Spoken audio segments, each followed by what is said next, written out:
10 best films of the year. It starts over the top, then blasts through the roof. It takes your breath away.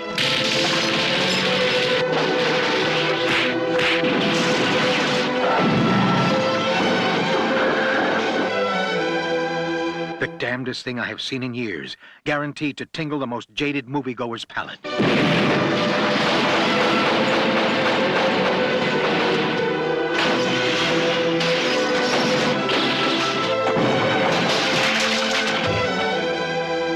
A film concocted with nitroglycerin, the combined energy of the Road Warrior, RoboCop, and the Terminator.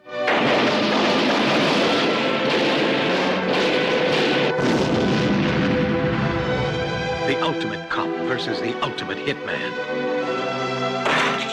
The Killer. This looks for you.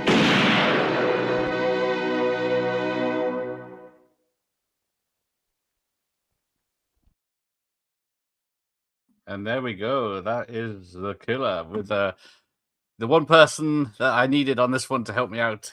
Sid from Cool Moviegram. Hello. Hello, everyone. How you doing? You good? You know what? I was hoping you would do this because this is actually, for me, John Woo's The Killer is, for me, John Woo's my favorite of John Woo's films. Or everything that he's done. I would say, action-wise, I would say Hard Boiled maybe has like the best action.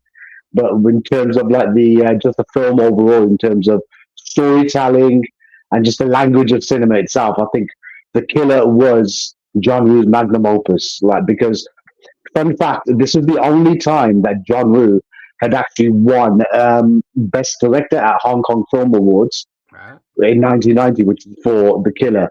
Even though this film itself, it wasn't as successful as A Better Tomorrow, or even the sequel, A Better Tomorrow 2. But this, it did have like a really good kind of response overseas. And thanks to people like Quentin Tarantino, Robert Rodriguez, and all these other people in Hollywood, they all kind of like were drifted towards John Woo because of this film. And the response it got at Cannes in the, I think it was the early 90s when they aired it, or 89, was it? Around about that time. Yeah, it's like 89, 90, depending on where in the world you were, or 91 probably. Yeah. Saw it. I mean, I know, the video that you're showing, that's not the videotape that I even got a hold of, because I used to have the 1994 Made in Hong Kong cassettes.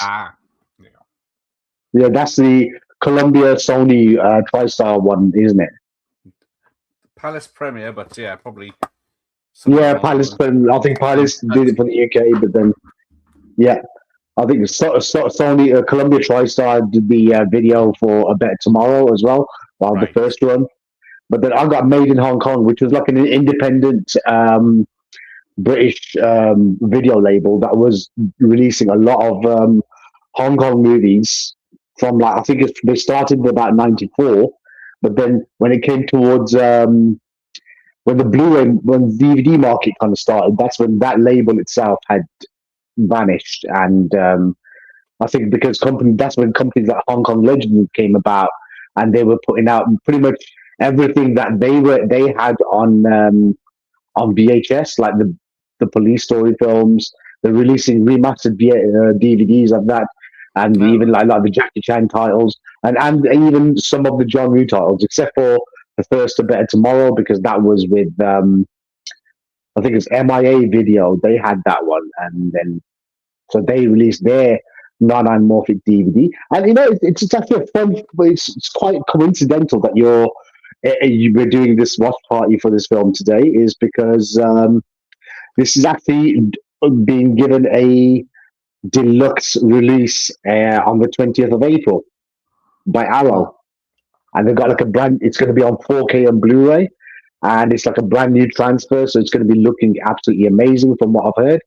I mean, to be honest, I picked up this beauty here, Hard Boiled.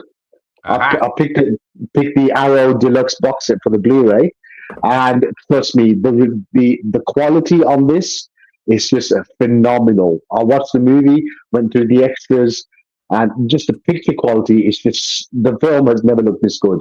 Oh, good. And if anything, because I know Shout Factory has been releasing it released it in the States recently, in a couple of months back.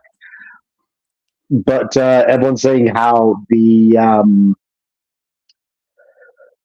release for Arrow's version is actually a lot better in terms of color grading and everything, and it just looks a lot better than the package that Shout Factory did. So if anything happens with that, there's also going to be, I think they're going to absolutely knock it out of the park with The Killer. I can't wait to pick that up. Good. You're saying it's going to be better than the VHS copy here? Oh yeah, miles better. Yeah, yeah. We moved a long time ago. I don't even own any VHS cassettes anymore, and I think my what is it?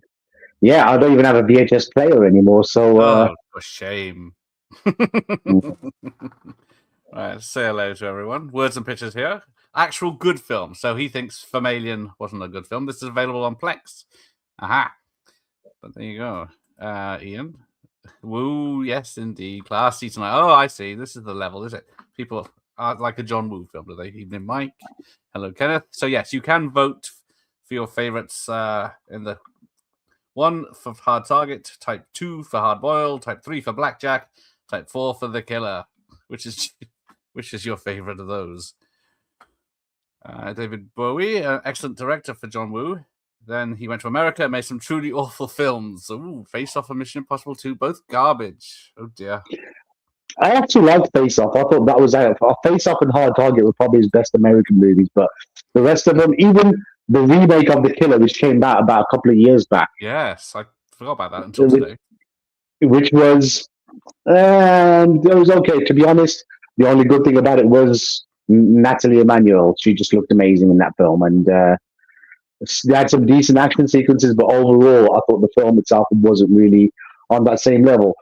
And I tried to ask the rapper Raekwon to actually appear in this film, appear in this stream, because from the Wu-Tang Clan, he's actually a big fan of this movie, and his first album only built for Cuban Links, and even the second only built for Cuban Links as well. They're actually using excerpts from this dub that we're about to go into, as even part of like dialogue and even excerpts from the movie itself are used within some of the songs.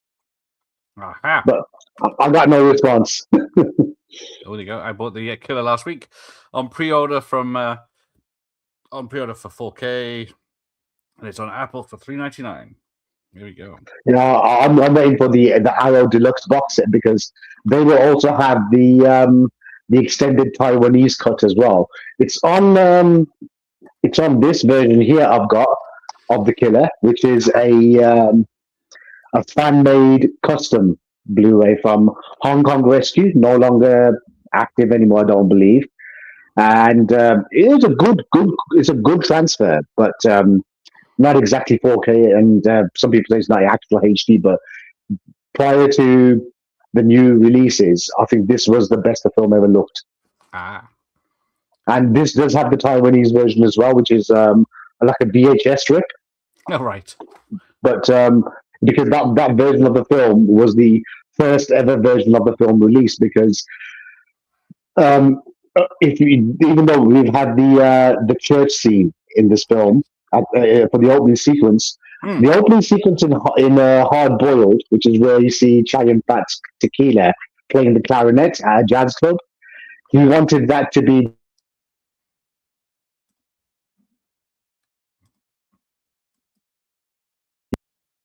Oh, hang on. The producer, the producer Choi Hark, who's also a very accomplished filmmaker, and of course he's also made a lot of classic movies in Hong Kong as a director, as well as he had directed 2 Van Damme movies, Double Team and Knockoff. Yes. Him and John Woo were at loggerheads, because the previous film, A Better Tomorrow 2, John Woo was the director on, but Choi Hark was trying to take over the production. And when that didn't go well with them, and this is the last time that they worked, and apparently he wanted to make alterations to John Woo's original version of Killer. But when John Woo released pretty much the fullest version in Taiwan, it actually got a really good response. And from some sources within the Hong Kong film community, they were saying that Choi Hark was so pissed off that the killer was so well received that he had actually started throwing stuff in his office and like smashing things. Okay. And because of that, because of the response of this movie, what happened was that John Woo was meant to be directing A Better Tomorrow Part 3, which was meant to have been kind of like a Vietnam War based movie. But then that movie was taken over by Choi Hark as the director. So John Woo had parted ways and made his own Vietnam War based movie, which was Bullet in the Head. And that was his highest budget film that he ever made. And even though that film was like a complete like box office failure, but it's kind of like now got this reputation of being probably one of his strongest films. And oh yeah, I think the scene that we are now is, of course, is the first hit we see. He's gone to kill the guy in the club, and he blinds the singer, Sally Ye, who's a very popular cantopop singer, and I think she was raised in like Canada or the States, and she had kind of come back to Hong Kong. She's appeared in a few movies, like quite a few like mainstream Hong Kong comedies, some action movies, and some like rom-com dramas and whatnot.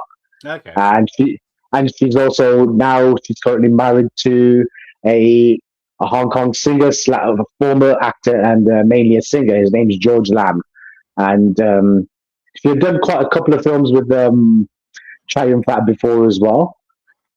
Films like there's one called it's like kind of like a ghost comedy called The Occupant, Right. and yeah, it's I can remember bits of it. I haven't watched it in like a long time. I saw that years ago. I only watched it because I thought, oh, I saw Chow Yun-fat's name, and I thought, okay, see what this is about. It's an 80s Chow Yun-fat movie, but it's not what he doesn't have two guns. He plays a cop, but it's more about like a ghost in a building or something along those lines. Yeah, he was more of a comedian love story actor before all this kicked off, wasn't he? Yeah, but his breakthrough was A Better Tomorrow, which was prior to that, he was a very big, like very successful TV actor. He had done shows like it's called The Bund, which is pretty much based on like the life of like a real Shanghai gangster. Okay. And who kind of rose to the top. It's like a rise and fall story. And a show called Hotel. And because of some of the shows that he did that was so successful, Chow Yun-fat had actually become a household name in Hong Kong. And every film he was doing up until A Better Tomorrow had failed at the box office, even though he did a film called Hong Kong 1941, which was with Sammo Hung's company, D&B Films. That film he got like best actor awards and accolades, but the film was not really a box office success. And then he somehow convinced John Woo that he should play the role of Mark in A Better Tomorrow, and that made him really successful. And that got him a Best Actor award. And since then, he had been like one of the highest grossing actors in Hong Kong up until until he kind of stopped, which was his last Hong Kong movie before Hollywood was 1995's Peace Hotel. Oh, okay. Which was kind of like a Western set in like the late 1800s or something. It's a Western type of themed kind of action movie, which is on Tubi as well. So I think that is also getting should be getting released by Arrow as well. Oh, nice. Because Shout will be picking it up in the States. So is this the first one to use the doves in the church at the beginning? Yeah, I think this was the first one that used the doves in the church. And of course, now you got the Ali beatdown. Yeah, when he kind of like saves the singer Jenny, he sees that she's almost getting raped, and then he saves her, and he gains her trust.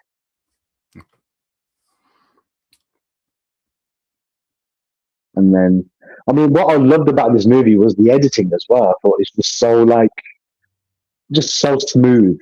And that's what kind of made me fall in love with John Woo's films.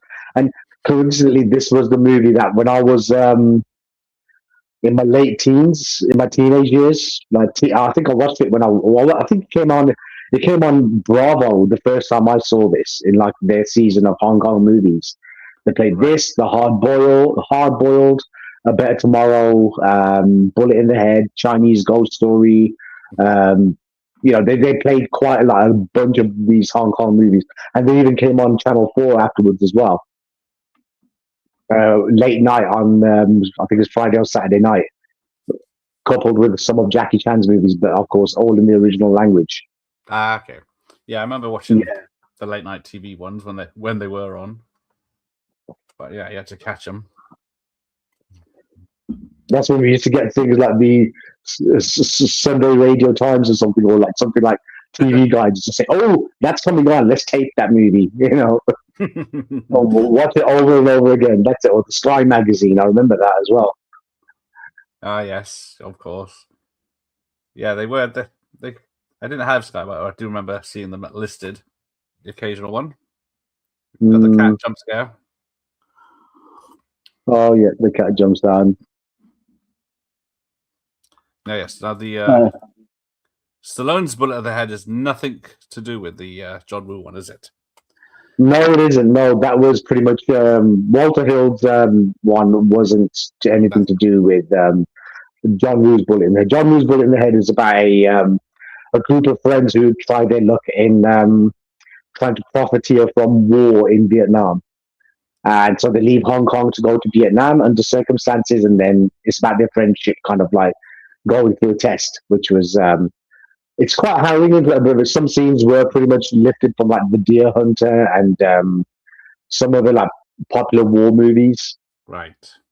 But it was done in such a way, it was really good, and that was probably the fact that Chow Yun-fat wasn't in the movie as well. He was meant to be, but he kind of like was already committed to do other movies at that time. So he just probably think I needed a break from John Woo. But he did return the year after Bullet in the Head. He returned for Once a Thief, which was another very successful action comedy that he did with John Woo. Okay, because I'm trying to think of. Because Stacey mentioned it earlier. Paycheck. There's what are the other John Woo later ones? Silent Night. Right. That was the more recent one. There's Paycheck. There's Windtalkers, which was the World War II movie. But yes. I know. It's very colourful, which is good as well. So there's a bit of a Michael Mann look to it. It does, yeah. It's like you see like the kind of tones that he used in the movies, like Manhunter. It's like it's got the kind of like the blue Michael Mann, especially you'd see similar kind of like shots in the movie. And of course, this is the entry of the second hero, which is Eagle, Little Eagle, or Inspector Lee, as he's known. Played by Danny Lee, who's like a character that's like he's been dubbed as the man who plays cops in Hong Kong movies. And yeah, because he'd done like other films, one of them being prior to The Killer. He did one called The Law of Two Phases. Someone who's like he's a karate black belt. He had appeared in Shaw Brothers films, and but he didn't want to be a run of the mill another face in kung fu cinema. So, but he wanted to be a police officer, but then. He made a lot of movies. He made a movie in the early 80s called The Law, A Law with Two Phases. And it's about a very kind of honest cop who's a bit heavy-handed and ends up kind of killing an innocent bystander in a standoff with a local criminal. And it's about kind of the moral dilemma that a policeman faces. And, which is actually quite a decent film. I watched it ages ago. It was on YouTube, a subtitle version. I thought it's actually a pretty good movie. And over here he's playing like a very honest kind of straight cop. I mean, in the same year, he'd also appeared in another John Woo film, which John Woo had co-directed with Woo Ma called Just Heroes, where he actually played a triad in the movie, which was kind of unusual for Danny Lee to play a triad. And also, prior to this film, him and Chow Yun-fat had appeared in Ringo Lam's City on Fire, which was a big inspiration on Reservoir Dogs. And he played like a thief in that movie, which was kind of like and Chai in fact was playing the undercover cop, which is like a role reversal. And that's why I think they had good chemistry as well in this film, because they've worked together on a couple of films before, and this time round, I thought, yeah, this is a perfect choice. And then we also have in this scene the Mad Dog played by an actor named Tommy Wong, who's like pretty much known for playing psychopathic kind of like sadistic killers. Or sometimes he was also in another Ringo Lam movie with Chai in fact called Wild Search, where he actually played like a police officer who's actually like a very kind of like actual a good guy, one of the main kind of like characters in the film. Oh. Yeah, and of course, yeah, and we also got Kenneth Chang in the movie playing Danny Lee's partner, Chang, and who also appeared in movies like Die Another Day, and he's also he was the bad guy in Police Story 3 Super Cop, the main bad guy. Yeah, he was also in the first two A Better Tomorrow films as well. And he's worked with quite a few John Woo films, and also he's worked in like British TV shows and American movies using the Replacement Killers, which I in fact as well. And yeah, he's worked with quite a few different people. And this. It's just when you watch this film, it's like just just thinking that how this was made. You're thinking it's hard to believe that it wasn't as big of a hit as A Better Tomorrow in Hong Kong, because at that point that was John Woo's like crowning moment. Because prior to that, John Woo had actually made a lot of either madcap comedies, which were very successful, or just some like lowbrow kung fu movies. And he'd done a kind of war movie based in Vietnam before as well, called Heroes Shed No Tears, or Sunset Warriors, as it was also known. Right. Which was just like a kind of like a studio job. But then when he broke free from Golden Harvest at that time, because he had actually proposed A Better Tomorrow to Raymond Chow at Golden Harvest, who rejected it. But then when they brought it to Cinema City and Film Workshop, Troy Hark was really impressed with the idea, so they decided to make that. And then history changed. This was the kind of action that we kind of saw, like coming out of John Woo making these movies. The Ringo Lam had a more gritty, realistic approach, but then there were so many other imitators at that same time. Because you see Chai in fact with two guns, but then you'd see a lot of other actors trying to do the same thing. Yeah, Bruce Willis, I remember in Last Boy Scout, and Gus Van Damme, Hard Target. But yeah, that was a John Woo movie, so yeah. Yeah. Okay. Just for said release 4K of Tiger on the Beat with Chow Yun Fat. That I've not heard. They already. It's coming out in the States soon under Shout Factory, and then Arrow has actually been sub-licensed to release it for the UK market. They're going to be releasing all the Cinema City titles. They're releasing the box set with both Tiger on the Beat 1 and Part 2, which is with Danny Lee, the other guy here. Chai in fact was in the first one, right? Which is a very, a Tiger on the Beat. Again, it's like pretty much almost like a wacky, insane, badass, violent kind of like Lethal Weapon type of movie, like a buddy cop comedy. And it's just filled with like some great martial arts and like actions and some great shootouts. It is a really fun movie. Okay. Is one of the second one wasn't that great, but from my memory, but the first one definitely was worth a watch. Because I watched was it Shogun Assassin for the first time this month.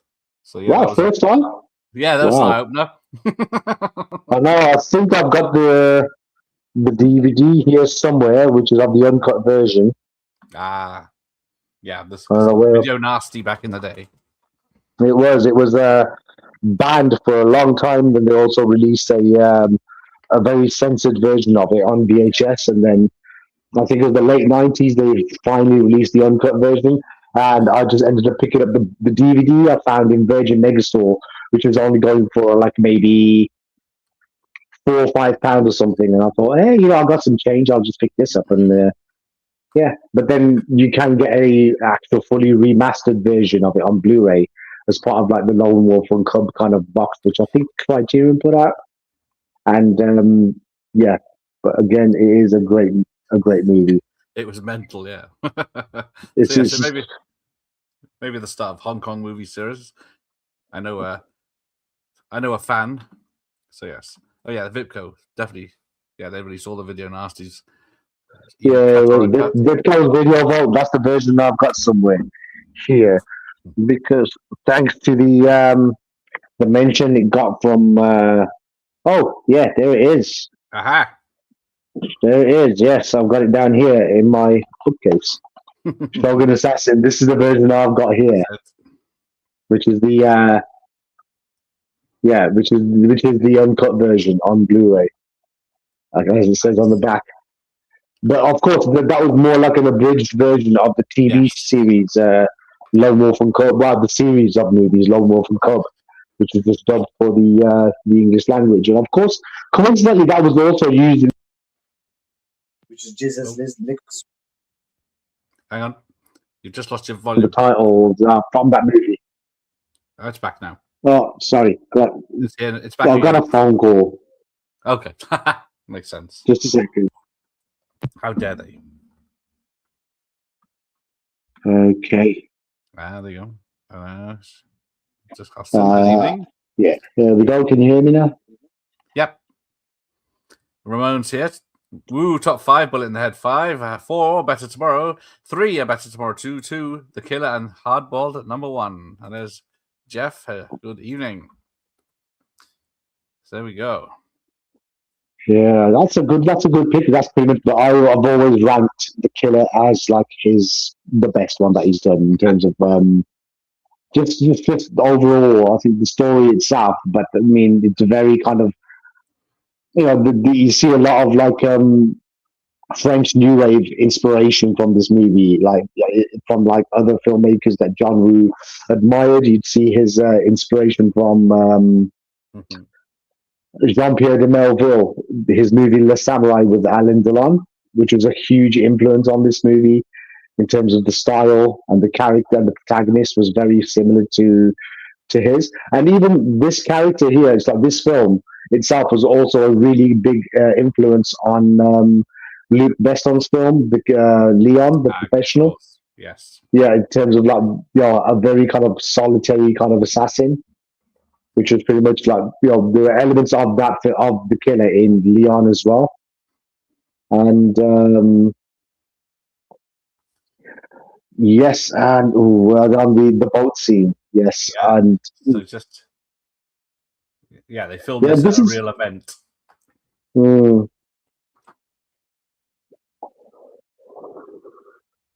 That's how Hong Kong films used to work back then as well, because they never had like the budget or the kind of scope that Hollywood has, which is to have like put up these fake events and have these stage actors kind of a bunch of extras. Hong Kong, they just used to use like the local people as extras, where they would actually shoot these scenes and just give them a quick brief. But then, of course, the police themselves, because they weren't really too bothered. Like in Hard Boiled, when they were shooting the tea house scene, when coppers actually came to kind of like respond to some noise complaints, they had actually, when they found out it was a John Woo film starring Chow Yun-fat, they were like, "Yeah, we're actually big fans of your movie, so you know what? Don't worry about it, man. You know what I mean? We got you covered. We'll just tell the residents to just don't worry about it. It's just a film being made. That's all." Yeah, I think they had the same issue with the tram scene earlier, because that was filmed in the daytime in public, and there was yes, it was. I know, and even like how the cinematography in this film was well. Like I said, it's very inspired by Michael Mann, but then it was some of the shots in the film. Some part of the film was done by a Peter Powell, who is also did the cinematography for Crouching Tiger, Hidden Dragon as well. So you can kind of see the mood of like the use of colors and just the kind of like the movement of the camera, which of course only someone like him could do. He himself, because I remember watching his interview on the DVD, him saying that when Peter Pan was filming it, he goes that he did struggle in some of the scenes. He just didn't understand what John Woo was trying to kind of get across. But overall, he did do the best that he could, and then eventually, I think it was his usual right hand man, John Woo's, which is Wong Wing Hung, who again is also an amazing cinematographer, and he did the rest of the film, and overall, I think it did work really well with both. Yep. One to the head, and then still keep shooting just to make sure. That's it, yeah. Just love the tension when there's like the cuts between like the drum playing and like you see the killer, and of course they used to take liberties, Hong Kong cinema did, because even though Lowell Low, who's the composer of the original music, he did an amazing job with some of the music that he used in this film, but of course some of the soundtrack in this film and the music score was lifted from the Arnold Schwarzenegger movie, Red Heat. I forgot to mention that, yes. I kept hearing it. I can recognize that tune. Because you're thinking, oh, yeah, wait, but then that's one thing is like, back then, Hong Kong filmmakers didn't really care for copyright.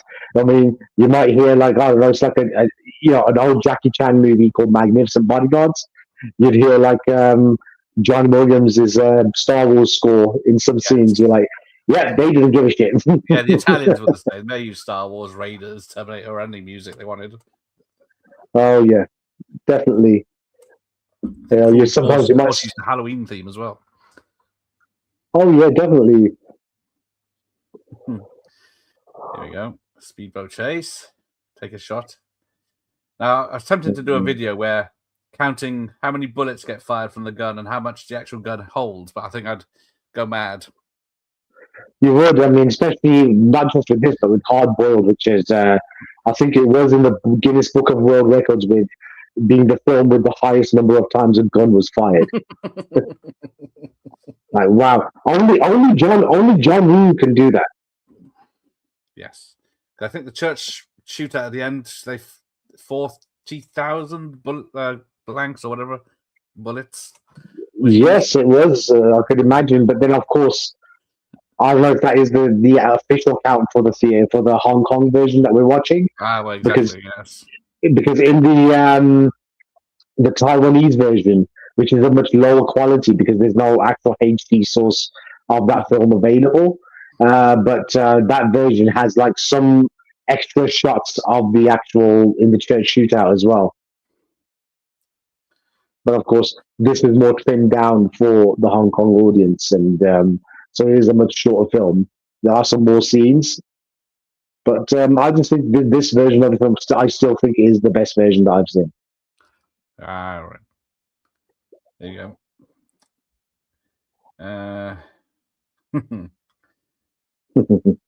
It's been set up.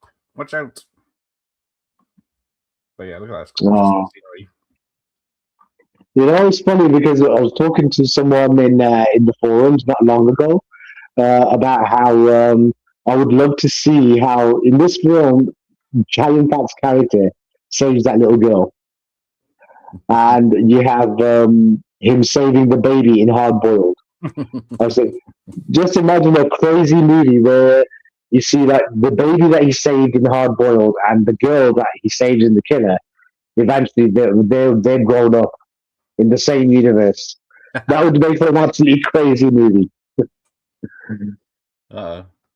Sniper. I love how he sees it with his glasses. Like, yeah. Not that sure. But yeah, she looks concerned. She knows what's up. Yeah, she kind of sees that there's something suspicious there, and then it's just got that strand of straw just blocking the view. So call that luck. And then he just sees that, sees the reflection, and then does a role that you'd always see in a John Woo film, and then roll out the way because leaves that. He knew this shot was coming exact moment. And then, yeah, flying jump and on target. Yeah. Spin around, shoot, because he knew that guy was going to be there for some reason. Oh yeah, and then blah, blah, blah, blah, blah. I just love this. The sound design, especially in this scene, was just crazy. It's just Yeah. like the whole kind of John Woo just knew the ballistic sound of the ballistics. It just worked so well, and it's like it's just. There.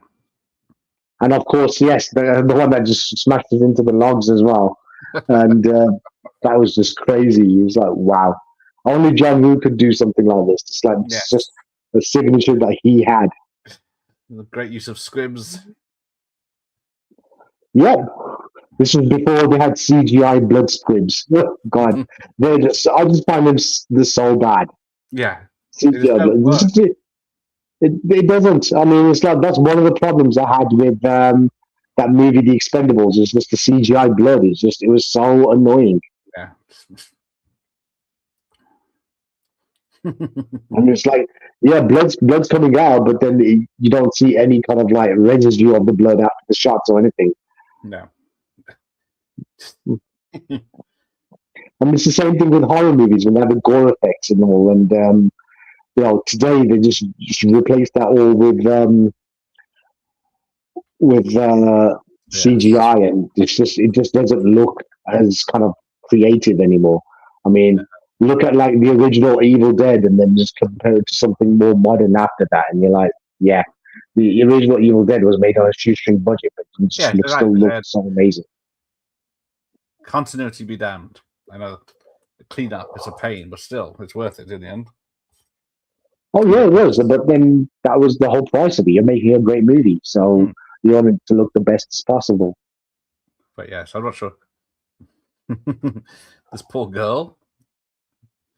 I know, yeah, kind of showing that this is the killer with the conscience, and of course, this is the whole kind of role of duality that you'd see, because it's like the themes of this film, the brotherhood that you'd see, which is kind of built through the characters of Chow Yun-fat and John and Danny Lee, was pretty much very much in the same vein as like old like martial arts movies, the swordplay movies, where you see two guys who are swordsmen who kind of follow a code of honor, but then they bond because of like their loyalty and brotherhood, because of they're the same shared like morals and ethics, and even though they might be on opposite sides, and which kind of transcribed over to the West and into like a modern day setting as well, which I thought was really well, because originally Walter Hill in the 90s was meant to have actually done a American remake of The Killer with Denzel Washington was meant to be I think the main character, and Michelle Yeoh was also kind of cast as the police officer character in this time, because because they thought the Americans are probably going to think two male leads like that, because they thought of like the Brotherhood. Western critics kind of saw that as, oh, it's homoeroticism and all that. No, it's not. It's not homoeroticism at all. It's to do, if you've watched a lot of martial arts movies or read books from that era, the novels, you'd see like there are two like male characters who do have that bond of brotherhood, who do come together usually in a lot of the stories. And all it is, they care for one another, which is just a form of brotherhood. That's what it was. But then that didn't go ahead. The Walter Hill version that would have been interesting to watch, because I do like Walter Hill's films too. Yes, I think he's a really well made, great. He's a great filmmaker. Yeah, I guess Last Man Standing is a lot of gunfights similar to John Woo's style. Yeah, no, that was kind of similar to John Woo's style, but then of course, but the film itself was a remake of Yojimbo. Yeah, Yojimbo, which was a Akira Kurosawa's film, which was also remade by retold by Sergio Leone in Fistful of Dollars, and a similar story. And there's even a Chinese version of that film as well, which is called The Kung Fu Instructor with T. Lung, which is a Shaw Brothers movie. Oh, right. And follows the same kind of plot of Yojimbo, and yeah, so you'd see those themes there too.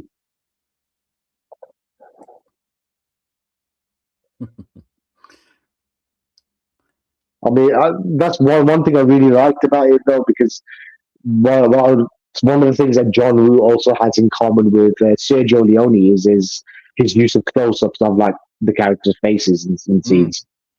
It's like pretty much like Once Upon a Time in the West and even The Good, the Bad, the Ugly. You see, like in a standoff, you see them kind of head to head, but you get like close-ups just to get the expressions. And he kind of studied it really well. And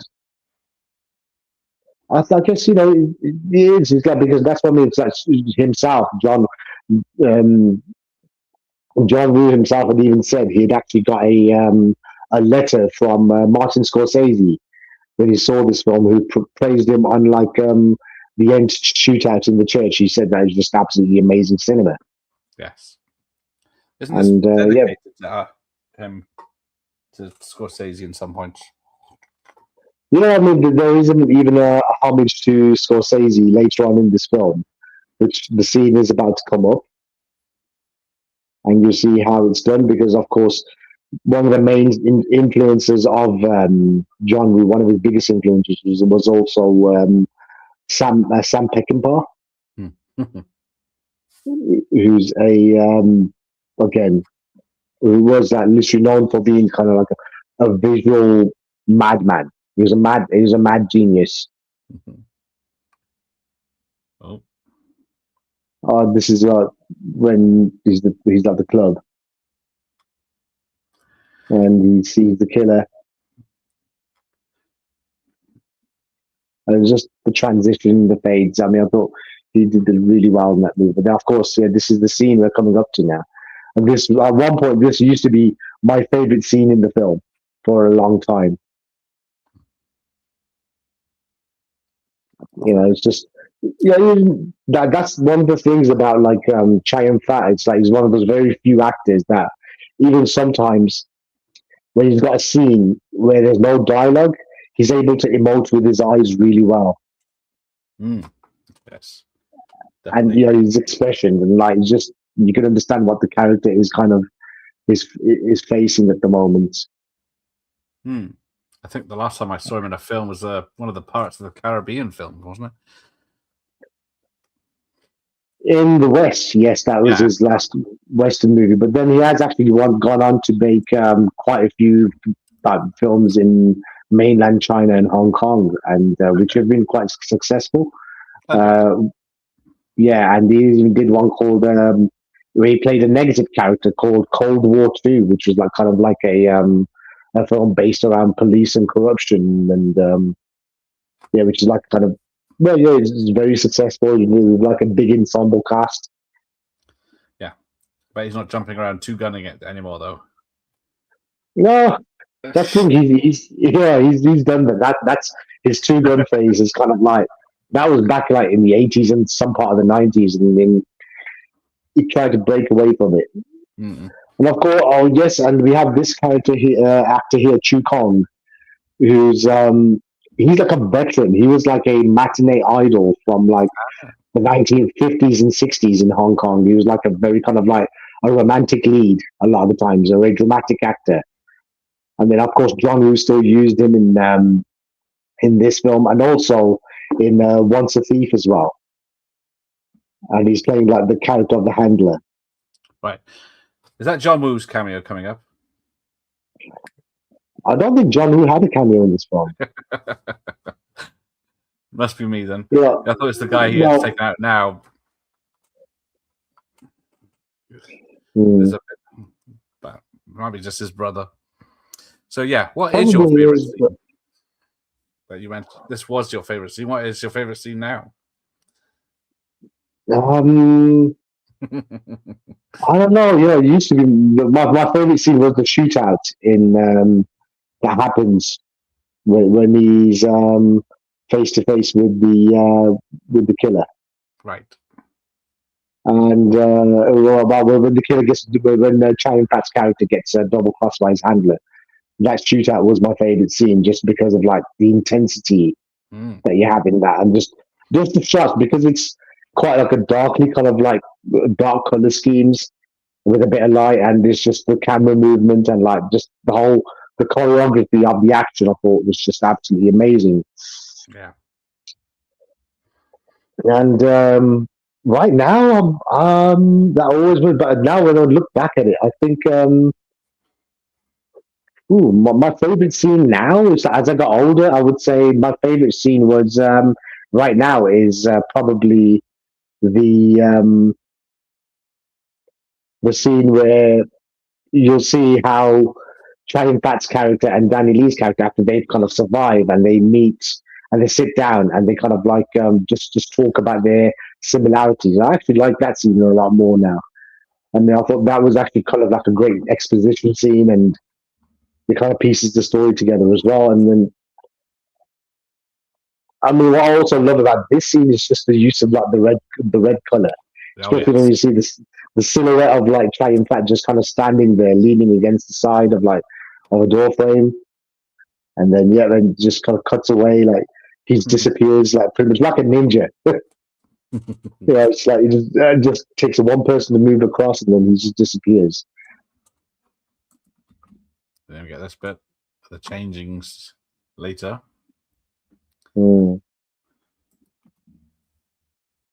Advocating smoking, of course. Naughty.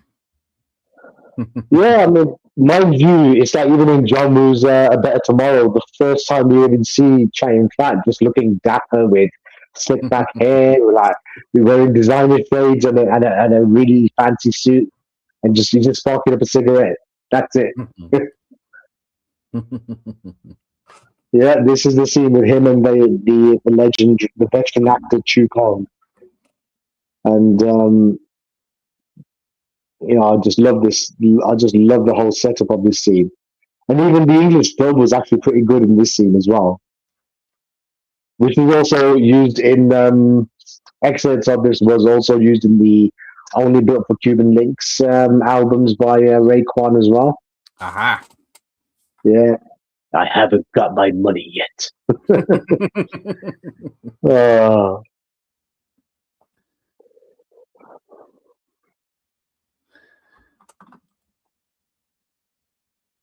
I mean, that's what I mean. It's just like this film still, even on VHS, it still looks good because it's just that's how well made of the film it is, and you can't deny how much of a master John Woo was actually making action films. I mean, it's just he knows his language of film. It's just he's an absolute genius when it comes to this. Yeah. Oh, cool. He's very upset. Yeah. Hey. And that's it, double cross.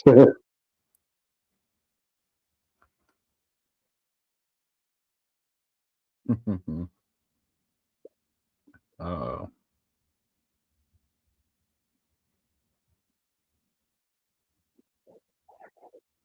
A lot of people are going to get killed for that money.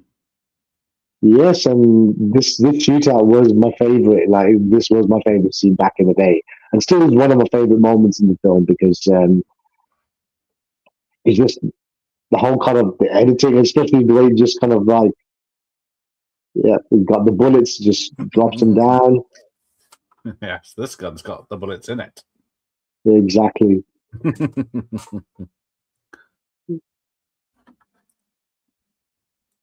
And then that's it. And then it just slides back and bam, bam, bam, bam. Yes. And of course, now this scene, of course, it was his kind of homage to John Woo's homage to Martin Scorsese. Of course, this was his kind of inspired. You could see the clear inspiration that the finale of Taxi Driver had on this scene. It's like when he goes into the actual the brothel and shoots, like when he kills Harvey Keitel's character and everyone. Ooh, right on the knees. Ooh. Yeah, exactly. And one of these guys, the person who breaks through the glass with it by the side, through the side, the stunt man, that's Dion Lam, who's appeared in quite a few Hong Kong movies like Infernal Affairs. He was in Young and Dangerous, and he's like a kind of an action choreographer who's also working on some of the Matrix movies as well. Oh, cool. Yeah, he was because if you see the behind the scenes, you see him kind of choreographing the actual action. I was like, when I saw that clip on the show, the making of like, I think it was the second or the third Matrix movie. I was like, hey, wait a minute, that's the guy in that's the guy that was in Young and Dangerous. I'm like, wait a minute, that's it, is it? Oh yeah, it is. And then I learned about that who that guy was when watching the audio commentary on the DVD that I got from Hong Kong Legends back in the day. Ah, I was like, oh yeah, that's Dion Lam. Okay, that's Dion Lam because I've seen his name pop up on a few films. I thought, okay, yeah. I think Tony Scott probably copied some of these style for True Romance and Enemy of the State for the big shootouts at the end. oh yeah, of course, Tony Scott himself was also a kind of I think he kind of noticed John Woo's films quite a fair bit. And then again, a lot of filmmakers did this was the movie that started it. Even though A Better Tomorrow was his first big hit, but it was The Killer that kind of like got him the international recognition at film festivals and places like, for example, well, the video market in the West as well, because it just did so well. It kind of like, because even though we'd seen films with a lot of shootouts before. I mean, we've got the Slies, we've got the Yarnies, and we got like anything like with just a guy with big muscle bound guys just shooting up everything. But this is the first time we saw like this type of action shootouts done in this way. We've never seen this prior to Hong Kong movies, and it was John Woo that kind of brought that style over to the West. That became more kind of recognized. Yeah. I can't remember which one I saw first, Hard Boiled or The Killer. I think it's Hard Boiled. I think A Better Tomorrow was the first ever one of his Hong Kong movies that I saw on TV, right. Because on Sky TV they actually aired A Better Tomorrow was the first one they aired. I remember being the one that I actually did record, and then because that was fun because I think especially like the mid to late 90s is where because we had this kind of Tarantino wave that had happened, and Tarantino was pretty much telling people about John Woo, and you had all these other filmmakers talking about John Woo and stuff. And he'd already done Hard Target, and then he was working on Broken Arrow, but a lot of his earlier work was being recognized by contemporaries in the West. There we go. Ooh. Sharp suits, lots of guns. That's it. And this is the scene where you're kind of cutting between the two characters and just kind of showing their similarities and how they think, and how this character, the cop, is also thinking like the killer, putting himself in his shoes.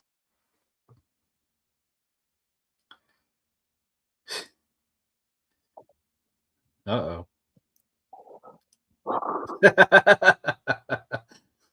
Oh, yeah. Yeah, we agree. Imagining what went on. Yeah, I wouldn't be smiling. Just trying to shoot his partner. Yeah, and of course, this is his the Michael Mann money shot coming up. Oh yeah. I mean, you see a similar shot to this, like in Michael Mann's Heat as well. You see that it just reminds me of that particular scene. Like the use of like the Michael Mann blue. Oh yes. Yep, you see that similarity there as well.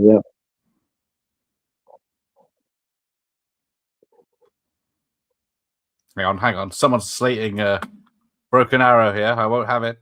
-6 out of 10 for Broken Arrow. Broken Arrow was a very talky film, and I thought that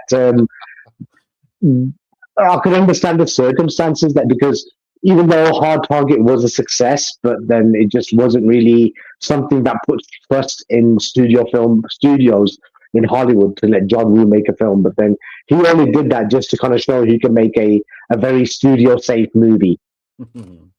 All that was to him was just a pun unintended, a paycheck, and also just to say, I can make a film with your rules as well. That's all it was. Just so, because after that he did Face Off, which was the first ever time that he had full creative control over a movie in Hollywood, and that proved to be a big success too. Yeah. He is just chucking rubbish in the stairwell. She has got a point. Exactly, yeah. She's been paid to do it. And now, which versions is it? Mickey Mouse and Dumbo, and then isn't it Arsehole and something else in their nicknames for each other? there's so many. I mean, I remember the one that came on Channel 4, the subtitles that they were using was Tom and Jerry. Yeah. And in the original version of the actual Cantonese, like translated subtitles I've seen, they're called Runthead and Shrimp. This was Mickey Mouse and Dumbo, I think, in this version as well, yeah. And they're like swapping guns, pointing at each other. Oh, yeah, that's another John Woo trademark, and yeah. Hey, Sean. Take care, Kenneth. But yes.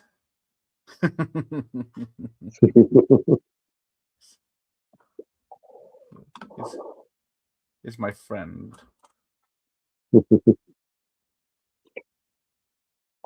Yeah, because apart from the first A Better Tomorrow, I think nearly every other Italian fat movie that had been released with an English dub, they all use the same voice actor, like the same voice actor who did the voice for Italian fat in Hard Boiled, does it for the Killer, and so many other films.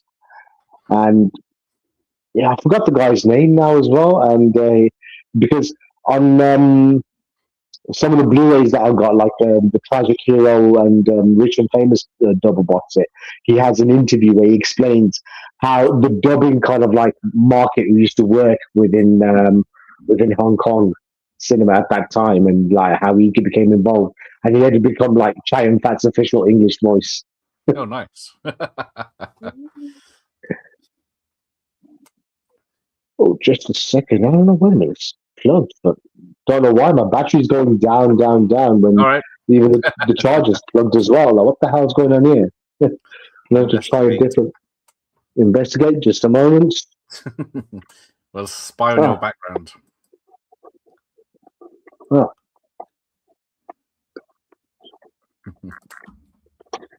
Oh. Guns.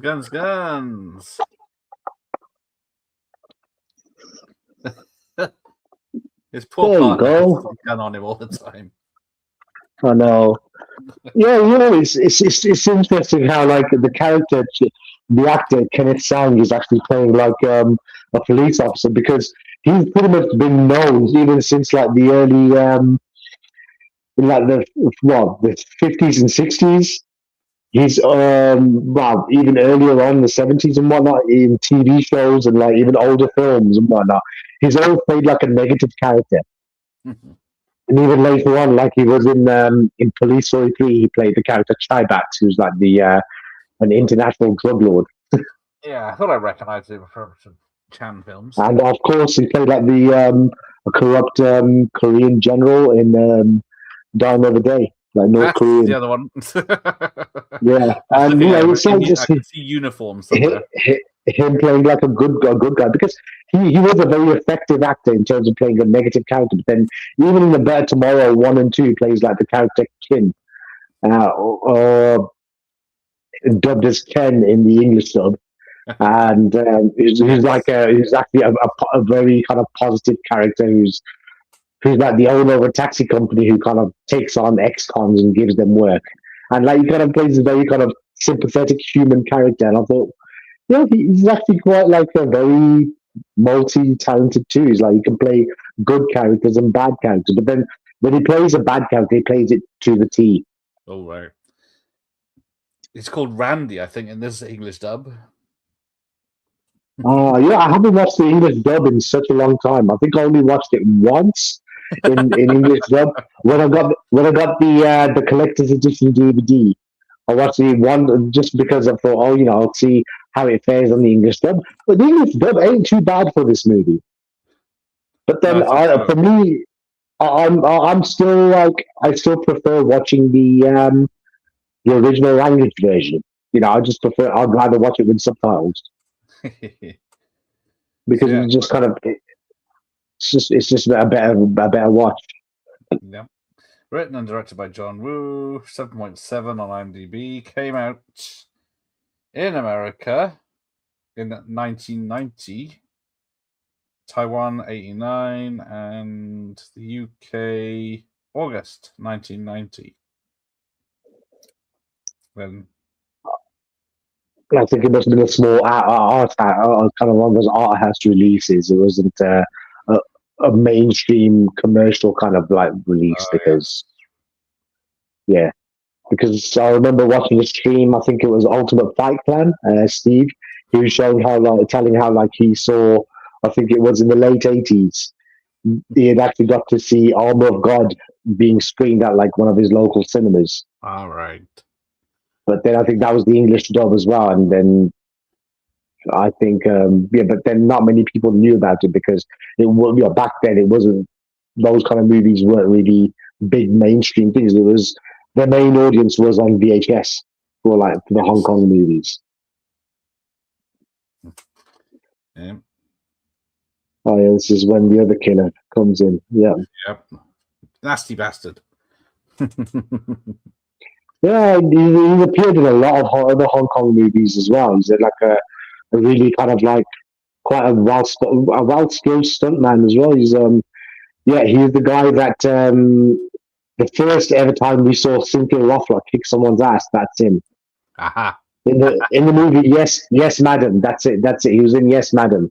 Guy who holds Cynthia Rothrock at gunpoint, and she just does that kind of that kind of high kick and just knocks him down. Kick him in and the then face from kick him front. in the face, and then she kind of like interrogates him in later on in the police station and tries to kick his ass even more. That's the guy. Mr. Wang.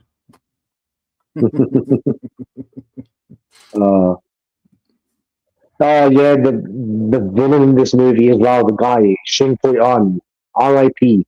That was it. Yeah, he passed away sometime in the 2000s, I believe. Was it the latish, I think? And he was kind of like a very well-known character actor. He played villains, but at the same time, he was known for his comedic roles. He was actually quite like a kind of a he's either really funny or he's just really menacing in a lot of films. Yeah, Yeah. big silver gun there. I don't know what that one was. It looks massive. That must have been his Desert Eagle, yeah, because John Woo liked to use like really big guns like for his character. Because we're watching the documentary of for John Woo's films, which was on the A Better Tomorrow Ultimate Edition DVD, which came out by Optimum in the UK, which is a steelbook. And in that documentary, John Woo was like, yeah, if you see, he said that when he saw 007 and it all kind of like Walthamstow. And the little kind of the small gun, he goes, it just looks really sissy. He goes, he likes his characters to have like the Harry Callahans, you know what I mean, the big massive Magnum kind of 440s and whatnot. He says that just looks like a powerful gun and everything. I thought, yeah, so he does like to kind of use that kind of thing where the characters have this really kind of just a strong gun. It's like swordplay where you have characters have like a big long sword. It's just kind of like showing their kind of skill. But in this world, it's the guns. It's like swordplay, but told with guns and suits instead of old school costumes and attire and bladed weapons. Oh, he's pissed off now. Yeah, this is more. Yeah, another great scene with Chun Kong because again, he had to use because Chun Kong himself was a very dramatic actor, so he had to use his abilities to the rest, and then of course having someone like Chow Yun-fat work with him in this scene, and like how they're both kind of reminiscing. How times have changed, and how they don't the world that they are part of is not the same as it used to be, and you kind of see that kind of even though one has betrayed the other, but they still kind of like have that kind of bond and that trust between each other there, where they it's nostalgia, and they kind of feel that that's what's kind of, even though they're still friends, he can't just turn his back on him. Yeah.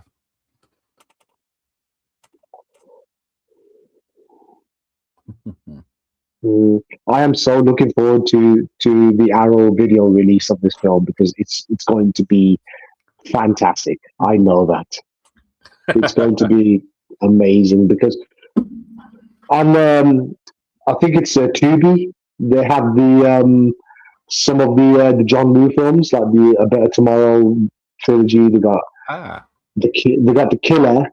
They've got they've got Hard Boiled, but those are the versions of the Shout Factory kind of remasters. But then, judging by how Hard Boiled looked, I think The Killer is going to look even more amazing. What are the extras on that? There's a buttload of extras. There's going to be so many kind of interviews. There's audio commentaries. There's also the extended Taiwanese version, which has been ripped off a VHS, I believe, because they couldn't find an actual master print, which was really kind of well done. Okay. Like that they could remaster into HD or 4K. So that is the version that they've actually they're putting out as well, which is also on the Blu-ray that I showed earlier on, which was the Hong Kong Rescue version, and it's got a few extra scenes, quite a lot of actually. It's actually a much longer version, but I think it just wasn't really a very comfortable watch for me, because the quality of it wasn't that great. And it was kind of a bit distracting. I think I've been spoiled, that. It's like even sometimes even though I've got a film on DVD, I've got loads of DVDs. The films look great. They're remastered and they're in good picture quality, good sound quality. And sometimes now I'm just kind of getting a bit snobbish, where I want this. I want it in a proper HD, because I'm thinking I've got a 4K TV. I'll settle for a Blu-ray, but then I'm starting to slowly but surely increase my kind of 4K. I mean, I have actually ordered the. I don't know if you've heard about the new Jackie Chan box set that's coming out in June. No, so that's expensive. Yeah, it is. It's an Arrow film. They're calling it Jackie Chan's Breakout Hits. It has films like films are Drunken Master 2. They have Thunderbolt, Rumble in the Bronx. Oh. They've got First Strike, Mr. Nice Guy, and Who Am I? But they've got them all remastered in 4K, but they've got two versions of pretty much nearly all those films. Like Rumble in the Bronx, they've got the uncut version from Hong Kong. You've got the First Strike, which is the original version, which was Police Story 4 First Strike. You get the extended version of that. That was released. Same with Mr. Nice Guy, but then of course that was already been released uncut by Warner Brothers on Blu-ray, which I've got as well. Which I think I reviewed that on my channel, I believe, as well. And then also Who Am I? They've got the extended versions of that as well, which is the full Hong Kong cut too. So the fact that they're all going to be in really big quality is something I've already pre-ordered, and because I know that's going to be just like the Bruce Lee box set. It's going to be sold out like as soon as it comes out. So I put in the pre-order with HMD. I thought, yep, I'm getting it from there. Because I saw, was it The Big Brawl for the first time this month? There's not much actually happens in that, really. It's special. You know what? I rewatched it not long ago, because let me get this out, because I actually got this version from 88 Films, which I picked up. Battle Creek Brawl, which is of course Kung Fu Bob's amazing artwork. Yeah, and of course it comes. And I think it's a really good transfer of the film. And when you watch it, it's like, yeah, you know what? It was actually, even though it was a kind of success when it came out, it was kind of successful, but it just wasn't the kind of film that Jackie Chan was. The people were expecting something a lot bigger, because Enter the Dragon was like a huge, like an all-time blockbuster when it came out. At that point of its release, it became the highest grossing film ever. And they expected the same because the same team and thought, oh yeah, Jackie Chan, he's already broke Bruce Lee's box office records in Hong Kong. And in Asia, he's become a big star. They thought that it's going to happen the same way in America. But of course, the big brawl itself, it was a money spinner because the film only cost about, what, $3 million to make? And at that time, which was a modest budget at that time, it was, it made about, in the States alone, it made about 10 million. And, worldwide, it did pick up somewhat decent, but it wasn't the kind of Enter the Dragon, even though it made, 3 times more than its budget. But it wasn't really, it wasn't the Enter the Dragon level type of success that they expected. But, there are some good moments. Seen it. Yeah. I've never heard people recommend it. No, it's definitely not one of Jackie Chan's best movies at all. No. He's got much better films after that. I mean, of course, but that was his first ever attempt at trying to break the American market. But then, of course, his first couple of attempts, because after that he had small parts in Cannonball Run, 1, 2. Then he also did The Protector in '85. He came back, which of course, which was a complete schlock fest, and it was just such a badly made film. He even shot his own version of that film. Because he'd actually reshot some scene, like the fight scene with him and Bill Wallace. They reshot that, and he actually added a few extra scenes and an extra subplot. I mean, overall, the film, it was, I think he was just miscast in that film, I believe. The poster didn't help, where it's like he's really muscular, just standing there with his top off as a cop. I know, yeah, and that's pretty much, it's a very 80s kind of like poster, but it's just that's the kind of film you'd probably expect like Steven Seagal to make. It seemed very clunky. That was a very clunky film from James Glickenhaus. Yeah, but yes, I guess you're waiting for Order of the Dragon to be coming out soon, or whenever it is eventually. Maybe if that ever is. I've heard a lot of negative behind the scenes shenanigans from the director, apparently, like shooting sex scenes and with him in and making himself the hero of the story and all this, and taking out other no time for action because he's filming a sex scene. So they Viking Samurai's done a couple of videos about it because he's in it. Michael Quizzy's in it. But yeah. Yeah, I know when you get fancy projects, that they always they're deemed for failure and doom. Yeah, but yeah, not that many people are expecting much from Steven Seagal's comeback, really, are they? Because he is 70 or something. What's he? It's his birthday. I just don't understand that fascination. I mean, he had like maybe a couple of good movies, but then. This is one of them stuff, but he just had really bad screen presence from the start. He can't run. His acting is terrible. And, it's just his, the Cobra. The Cobra's the Cobra.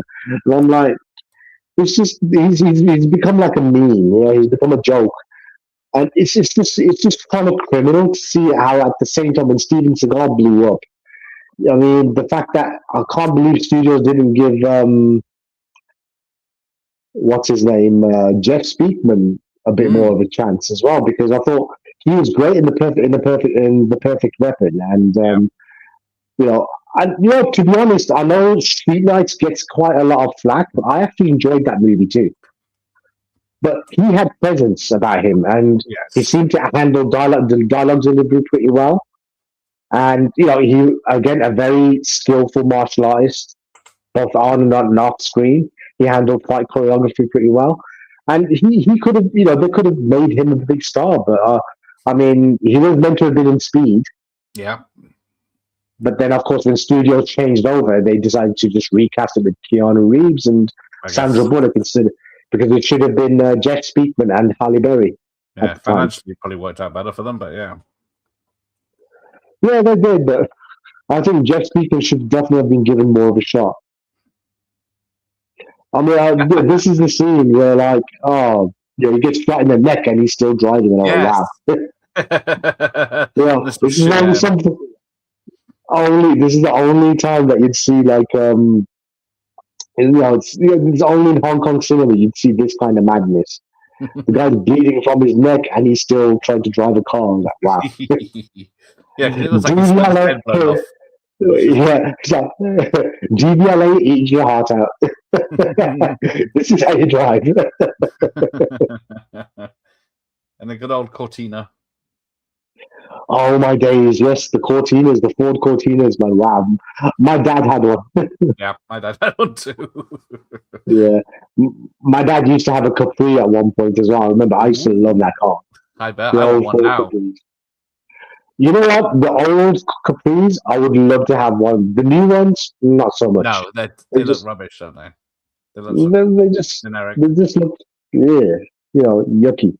Yeah. So what happened to the design department? I mean, it's like the cars just don't know how to design them no more. But Yeah, they're all the same, like small SUVs now, aren't they? I know it's like when you look at classic muscle cars, they just still look better than the new ones. It's like it's just the build that they had, the cars and the shape and the look. But yeah, Ford Caprice, definitely that was one of my favorite cars. Yeah, of the his. professional's car. Yeah, that's what it was, a professional's car. I think the other car that I liked when we growing up was the Honda Prelude. Oof, that was a nice one. They're a bit more cheaper than Capris now. Caprice now I'm still going for a lot of money as well. That's if you get a refurbished one, the 10, 20 grand easily. If they've done it up nice. Wow. Yeah. We've got to be very careful. Let's have a look. What did I do last night? So apparently, so Dr. Impossible's here. The killer has more emotional depth than last night's sexual shenanigans with Nurse Rosie Dixon, or Night Nurse Rosie Dixon. But yeah, Jeff met Speakman. He's amazing, a real gentleman, and a pleasure to meet. Off again, Jeff. And Speed would have been incredible if it was an 80s action, John Woo action with 1,000 bullets and people being shredded. Yes. Oh, right. Does his partner make it? I can't remember now. Or do we never find out? Oh, he dies now, doesn't he? Oh, no. Yeah. His partner doesn't. Yeah. Gives him the information and then dies. It's one of my favorite lines. Yeah, because even right now when he has a little flashback scene, it's like the line that he gives is like probably one of the best movie quotes that not many people talk about. When he tells him, he goes, "You can't win all the time, but losing does not mean failure." I thought, wow. I was like, that's sage advice as well. I thought, wow. There you go. A lot of flashbacks. Yeah. Randy, no. Oh wow.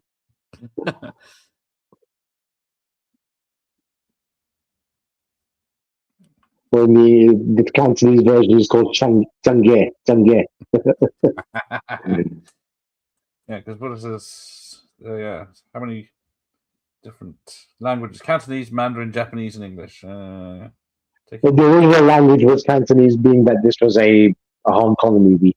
They used to make mainly predominantly Mandarin films, but I think it was like throughout the 70s, they started focusing a lot more on the Cantonese language, whereas Mandarin was the main language for mainland China and Taiwan. Okay. Yeah, and that was the original language. The old. How he must be very strong to carry that gun bag. Because they had to import all the guns that were real guns from the UK, I think, because they're not allowed them in Hong Kong at that time. They weren't allowed, so that's true, yeah. It's either that or some of them through the black market used to get them from mainland China as well.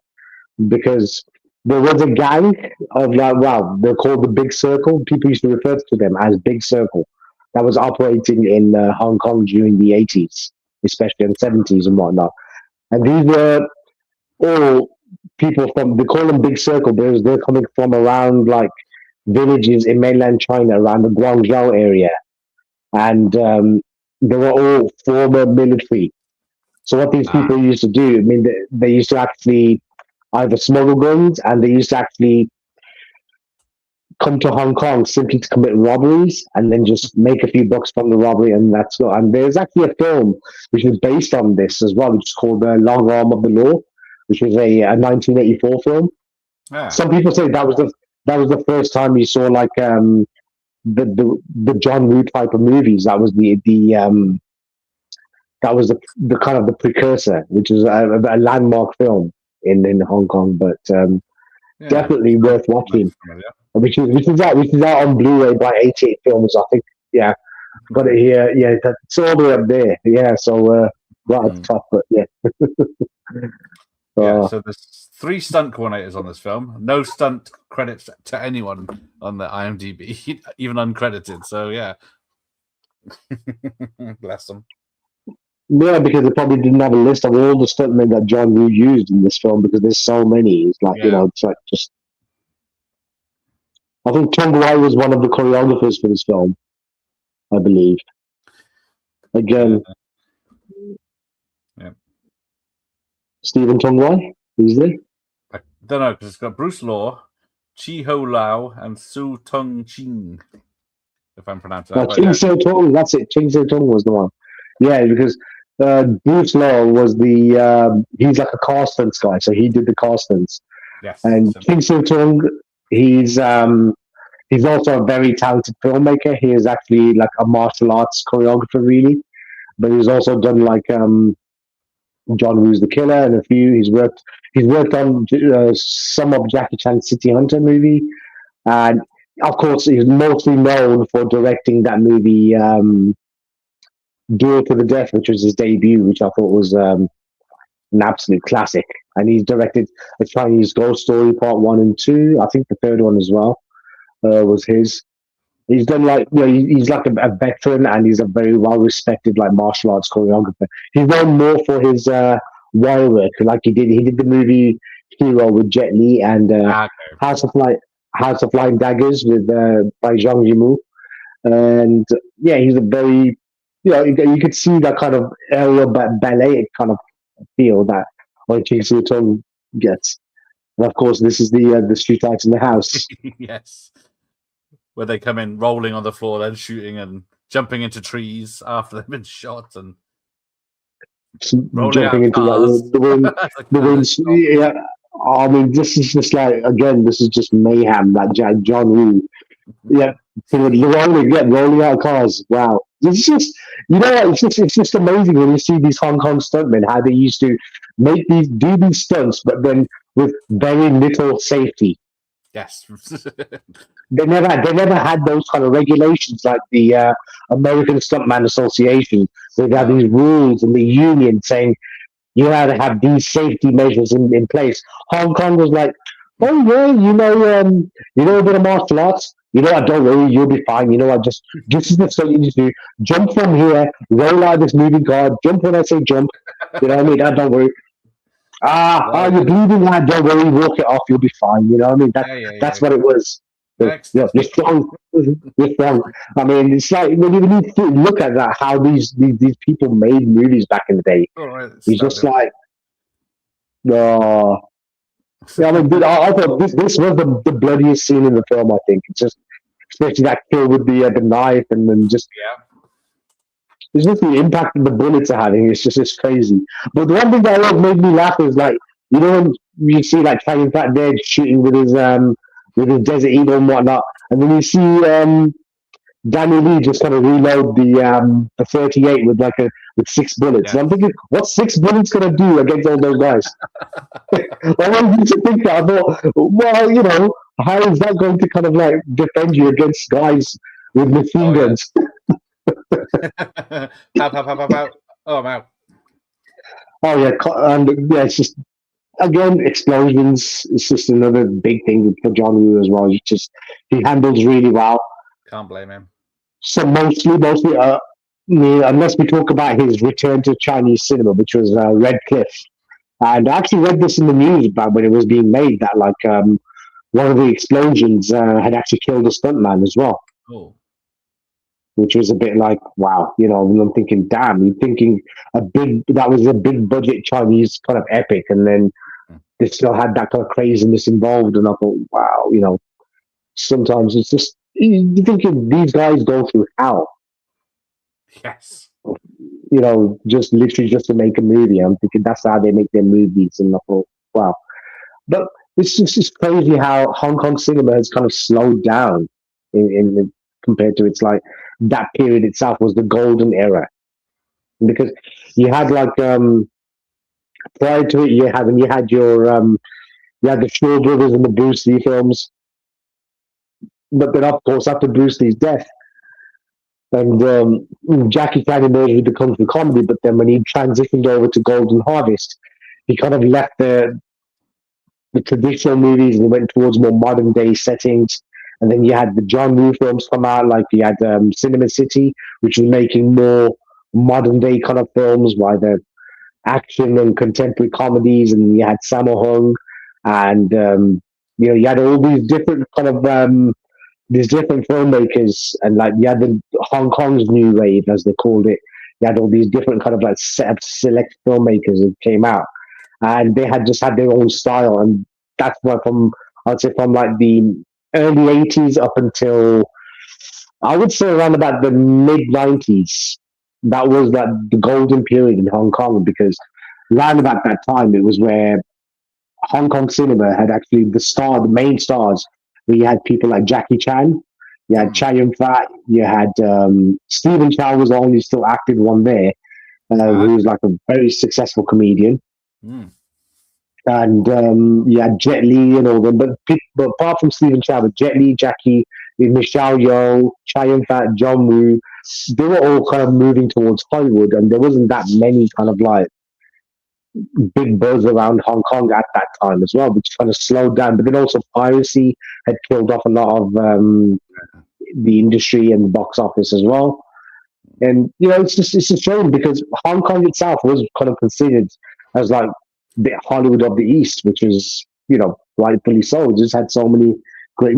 This is my favorite scene in the film, as you say. I just the kind of just the kind of the juxtaposition that you have of these two amazing characters, two guys both on the opposite sides of the law, and then they kind of see the similarities between each other's lives, and how they follow their code of ethic, and how they kind of what they believe is right, whether they're on the right side or the wrong side of the law. And it's just kind of a turning point where you see the kind of the male bonding thing going on in you see in John Woo films, the brotherhood. And now they've arrived at the church. I think this is the bit where and his friend Sydney. Yep. Oh yes. That's it. Yeah, I mean he's called Sydney in the English dub, but in the Cantonese version, he's called Seiko, which means fourth brother, because his character is meant to be an elder of the triad, so they called him fourth brother. Seiko means fourth brother. So I guess maybe that didn't translate too well, or they didn't think it would translate too well. So let's call him Sydney. Yeah. You got Randy and Sydney, and just like these characters. Jackie Chan English dubs of Police Story and stuff with his Cockneys. Oh, blimey, Governor, this is going to take a time. His character is called Kevin. Yeah, Kevin Chan. Yeah.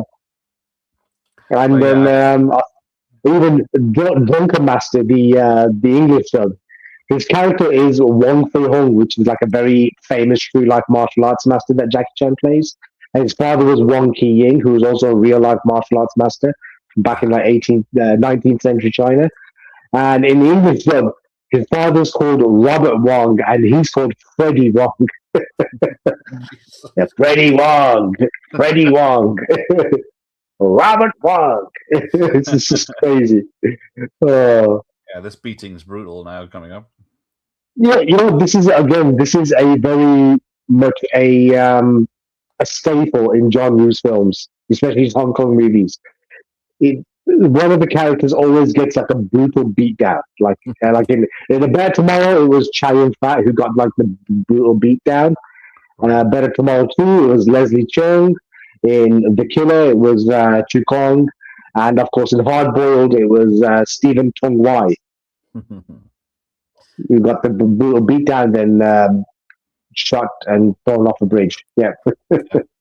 So apparently John Woo doesn't storyboard the action, doesn't know what action he's going to do, just shoots it when he turns up. That's how a lot of Hong Kong films were being made at that time, where it's like they'd actually come up with the scene pretty much. They just choreograph. When they look at the set, they kind of like think of like, okay, this is what we're going to do. We put camera here, camera there. This is what's going to happen, and then we'll actually piece it together after when they go onto the cutting room floor, cutting room floor, and they're like, yeah, this is what we'll piece together. And that's even when it comes to the martial arts films of Hong Kong cinema. That's how they used to also. That's how they used to film it together. They used to actually have like one long wide shot of the two guys whoever's fighting, and then of course they have a couple of close-ups here and there, and like at different angles. And what they do is whichever's the best ones, they kind of piece them together and try and make it flow. And I'm thinking that must be time-consuming as well. Like, wow. Yeah, because back in the day using real film, you're gonna be there for a while. So yes. Ramon spotted them, the 3 cool Shore Scope box sets that you got. So you should mention Chang Che. Of course, Chang Che, who is, of course, a legendary filmmaker from the Shaw Brothers, and who also was the mentor for John Woo, because John Woo had actually worked as an assistant director in the Shaw Brothers studio with Chang Che on films like Boxer from Shantung, Blood Brothers, All Men Are Brothers, Water Margin, so many films. But then, of course, John Woo had actually initially joined wanting to become an actor, but then Chang Che himself saw his potential as a director, because Chang Che, the director, he used to be famous for shooting films with 2 actors, which is Tu Lung and David Chang. Right. And them two and Chang Che used to be known as the Golden Triangle, because they were like a really popular kind of like team. Their films were like countless and very successful. And John Woo, when he was working with these guys, he used to teach them, this is how you should die. This is how you should act. This is how you should show emotion. And these two actors, like Tina and David Chang, who were very established when they were at Shaw Brothers, they would even say to the director, like Chang Che, listen, this guy, John Woo, he knows how to act. Put him in your movies. But Chang Che himself said, you know what? The way that he's working, the reason why I'm not letting him going down the actor route, because he's not really a martial arts expert, or he can't do fight choreography. But when it comes to directing, he knows how to, he's learning about cameras, but he also knows how to capture emotion. And that's the reason what kind of pushed him towards going. But then I'm just surprised how John Woo, even though he did his kind of like apprenticeship at the Shaw Brothers studio with Chang Che, he didn't really make a film at Shaw Brothers. He went to Golden Harvest straight away. And he did, and his first film, which was it's called The Young Dragons, which was like a martial arts kind of like tragedy or drama action movie, and it wasn't that successful, but it did kind of like, it was actually the first time that Jackie Chan also worked as a action choreographer. He was really young, but then that was the first time he actually officially he had worked with John Woo. And then one of his, and this is the scene. Yeah, he's got the money. He's got the money, but then he ran out of bullets, and now he's at the. I love how Chan Yu Fat forgets about how damaged his arm is later on, as soon as the fighting starts. Oh, the way that he just pulls off that tie and just yanks it back is like, yep.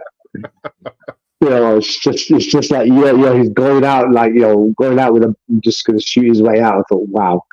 Yeah. He was just discussing leaving his corner eyes to the woman if he dies. His corneas, yeah. Corneas, that's it. Corn beefs. But yes. And unfortunately, that doesn't go to plan. I know, it's just, that's what I mean. It's like another thing that John Woo does really well is, I think it's also kind of like a homage to his mentor, Chang Cheh. Is that Chang Cheh's films are known when the hero usually dies in a lot of these old like Shaw Brothers Kung Fu movies. It's like a very dramatic, bloody kind of operatic death. I mean that's how it works, and it's just kind of so like yeah, that's it. It's just love the way that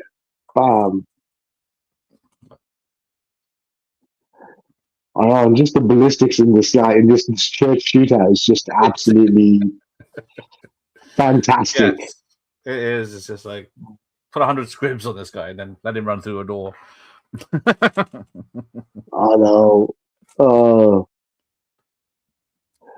I mean, this was like pretty much when you see this film. This is the scene when you know things are about to go south. Like things are going to be insane.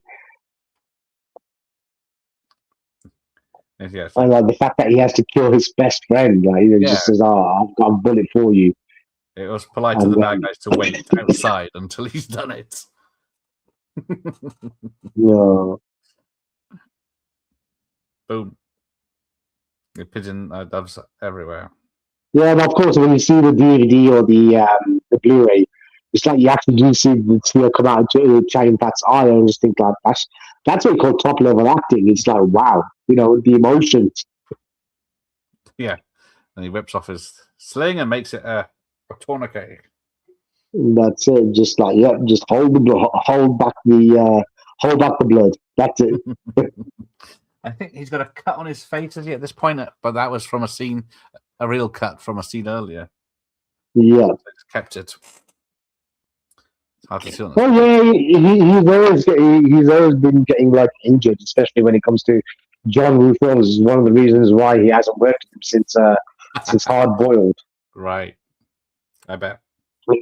Because especially that end, that final stunt he did, which was jumping out running away from the explosions, that was done for real, and even burnt the back of his head, and he was kind of like petrified, saying that John was trying to kill me. He's like, wow, But when he saw the film, he said, that just looks so incredible. When we're making another movie, John, I want to make another movie with you. So it's yes. Why use one bullet when a whole clip will do? Yeah, that's it. It's just I love that shot of him just walking, casually just shooting over the machine gun. Okay, 12 gauge, boom. Just damn. But yes, Chung Lee just went flying backwards. I think. Well, you see in the Taiwanese cut, you see him. He actually just leaps back himself, but then for some reason it's edited in the way here. Looks like he got hit or something. It's like you think he's been shot because he sends him flying. It's like all the other people being shot gets flying back instead of just dropping where they are. Definitely. And I think we saw that bearded guy that fell through the window earlier. I think he was. Dion Lam again. Yeah, Dion Lam again. You know what? Kung Fu movies and even a lot of Hong Kong action movies from the 80s and the 90s, very similar. If a stuntman dies, what they would do, they did this during Hard Boiled too, where they'd have all these like extras, like these stuntmen. They'd get killed in one scene, shot up. They'd go back to the wardrobe, change into a different outfit, come back again. Bam, bam, bam. Oh, that's it. Yeah, we saw the same Commando the other night, where they just changed a moustache or sideburns. Oh yeah, that was like wow. shooting out his legs. Ouch. And then shooting in Oh, the and neck. the net. Boom. Oh, wow. I don't think he was much of a Wow. threat. Right in the throat, and then. Oh. It's just yeah. the frenetic kind of like it's just again, because this scene itself again shows like how John Woo was such a big fan of like the Wild Bunch, like especially like the final shootout, which was just chaotic. Yeah. It's like, yeah, you know that stuntman got hurt doing that fall through the bamboo. Oh yeah. It's probably the noise as well, because these things aren't quiet, even though they are blanks or whatever they are. Real metal flashes and everything we're seeing.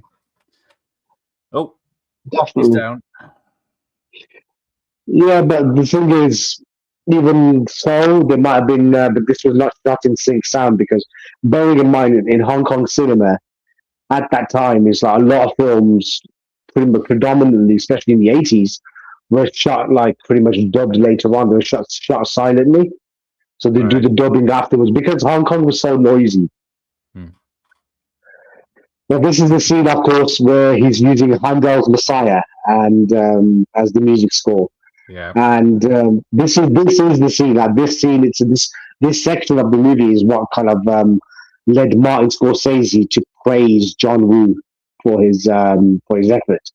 And he just said that this sequence of using Handel's Messiah in the church shootout was just like edited and I just shot together so perfectly. And he just said that it's just orchestrated in such like a perfect way. And it's just, I just love it, just the way that they know that they're hurt and they're injured.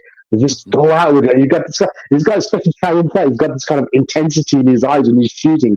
He's like, he knows he might not make it out alive, but he's going to take as many people out with him too. Oh, he's actually run out of bullets on that. Oh, yeah.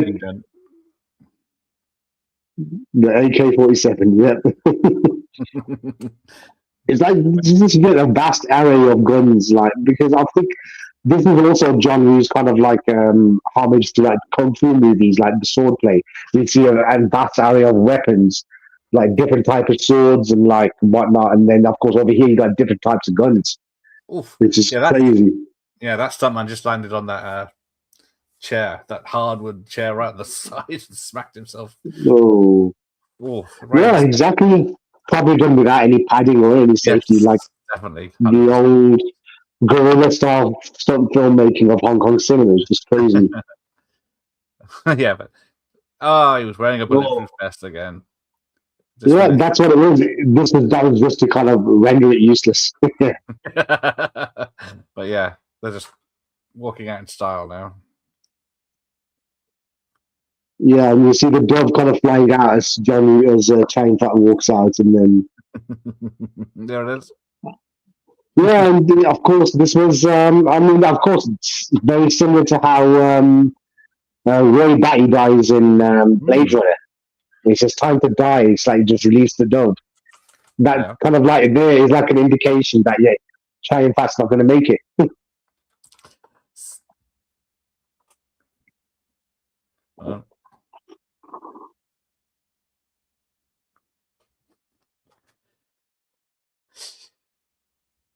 It's like, as it freezes, it's just like, as it. The other night I was watching it freezes. Yeah. Is it playing up? What's going on here? And then are these gas canisters coming into play? Yep, bang. Yeah, exactly. Yeah, the freeze frames. Oh, that guy in the glass. He's in glasses and then outside in the dark at night shooting. Yeah, that's how crazy Hong Kong cinema was sometimes. You're thinking, wow. You're thinking, I'm going to kill these guys, I'm going to kill them in style, but you know if I die. Yeah, there's no way the actor can see anything that's going on. The car explodes. No, is it just the two bad guys left? This poor vicar taken out by the bag.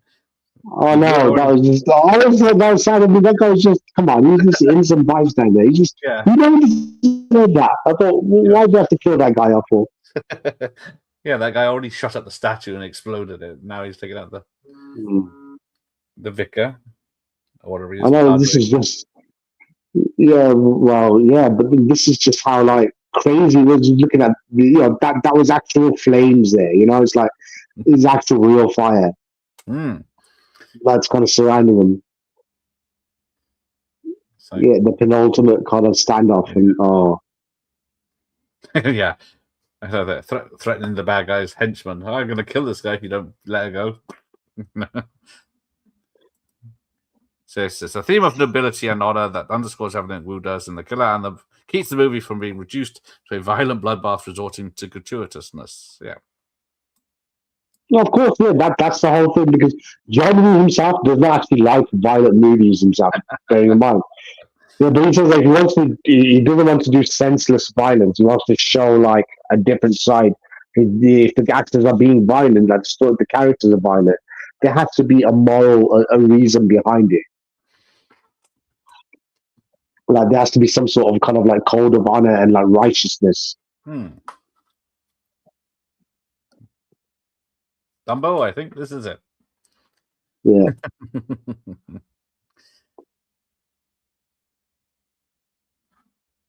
Oh, it's a happy ending. I'm sure it is. Here's the thing. Well, Hong Kong movies, especially the crime thrillers, don't really have happy endings. There's never, like, not that often, unless it's a Jackie Chan movie. But then most of Hong Kong crime thrillers, they have a very bleak kind of ending where everything goes to hell. No, Chow Yun Fat's going to carry Ginny out just like in Commando, and the cops will turn up and they'll sneak away. I'm calling it.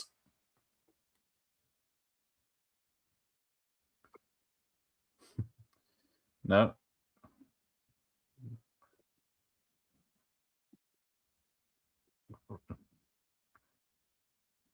Oh. There you go. Boom, boom, boom. Luckily, he's a good shot. Just like both of them just going at each other. And then, yeah, flashbacks.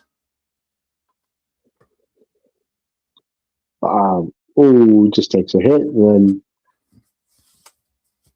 right in the eyes. I didn't see it. Is he shot across the eyes or is he shot in the eyes? I couldn't really. I always thought he was shot in the eyes, because his eyes are completely kind of like gone. And the bad guy's still alive. Because the only guy shot on the side, he's like kind of like just a flesh wound, and then yeah, it's already. And then the bit where he's crawling around looking for the girl, and they just miss each other. And then he just kind of just live his life. That's it. That's it. All right, got shoot. Even the ending for this, I mean, unlike a lot of John Woo movies, where it's just kind of like it has like a very bleak kind of tone to it. It's like it's not really a happy ending at all, and it's like even Bullet in the Head had a very kind of similar kind of both endings, because there's two different endings to that movie, but they're both very bleak. Yeah, and quite like yeah, because the singer in this is a real singer, wasn't she, in real life? And then they had to change the ending because of the she wasn't available. Yeah, that tends to happens a lot in Hong Kong movies, because someone's not available for either a singing gig, or even if it's another movie shoot or whatnot, they're not available to actually come down to set. They just have to wrap it up as quick as possible. Because a lot of the times how these films are edited is different too, because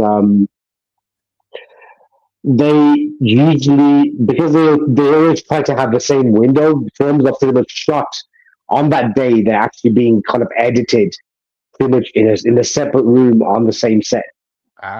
They have an editing room there where the director's just going through the dailies and then just kind of chopping it together.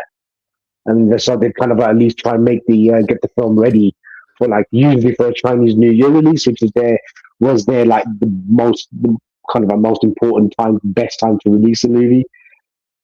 But then or a certain date. Yeah, I think this one said so that. They always do. Oh, he's down. Yeah.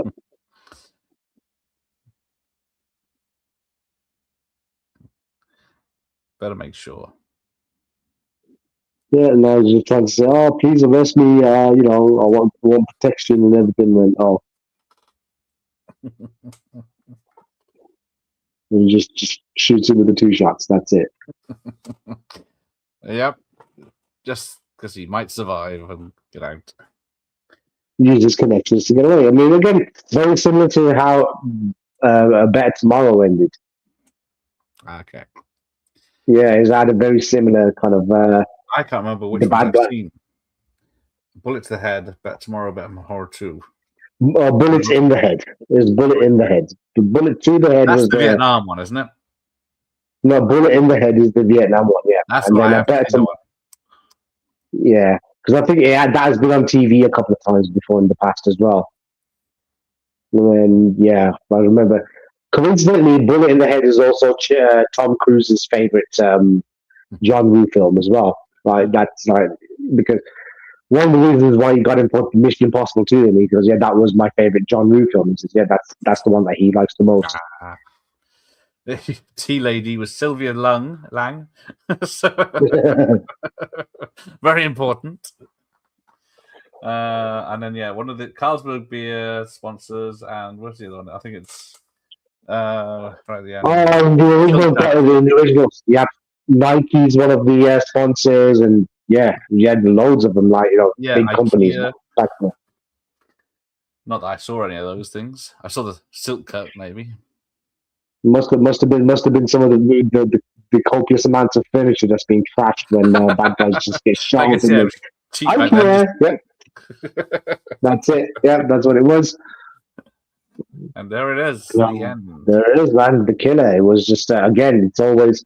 I mean, a great time to. I mean, we're going to revisit it again when the when the Arrow video release is out on the 20th of April. Yeah, 2 weeks. Less than 2 weeks. 9 days. Yeah, I've already got my pre-order in. I can't wait for that one. Again, that's a must-have for me, which is well. And I'm also looking forward to the box set for Better Tomorrow trilogy, which is also later on down the pipeline too, which I'm looking forward to. A trilogy? I thought it was only 2. That's my mistake. There's 2 with that John Woo directed, and the third one, which is a prequel that's set in Vietnam, that was supposed to be John Woo's film, but it was taken over by Troy Hawk, and that's when he had left Cinema City. He said, "I'm not going to be working with Troy Hawk again," and then he went off to do a Bullet in the Head, Once a Thief, and then his final Hong Kong movie was Hard Boiled, and that's it. And then he went to Hollywood. Yes, and he was mistreated and came back. Well, he made his money, and then he just got fed up, and then decided to come back and do Red Cliff. I thought I want to do like a big Chinese epic. I thought, yep, that's probably best suited for him, definitely. Yeah, and again, that was because people had written him off after he'd done like Wind Talkers and Paycheck, because they were like they bombed at the box office. Oh yeah. People were saying, "Oh, John Woo's like lost it. He's no longer a great director anymore. He's had his moments." But then he came back with Red Cliff, which was like at that time it was the most expensive film made in China, and it was supposed to be another John Woo and Chow Yun-fat kind of like collaboration. But for some reason, something got in the way with Chow Yun-fat. He just didn't really want to do that movie for some reason. And he was just being, I don't know, for some reason they weren't seeing eye to eye.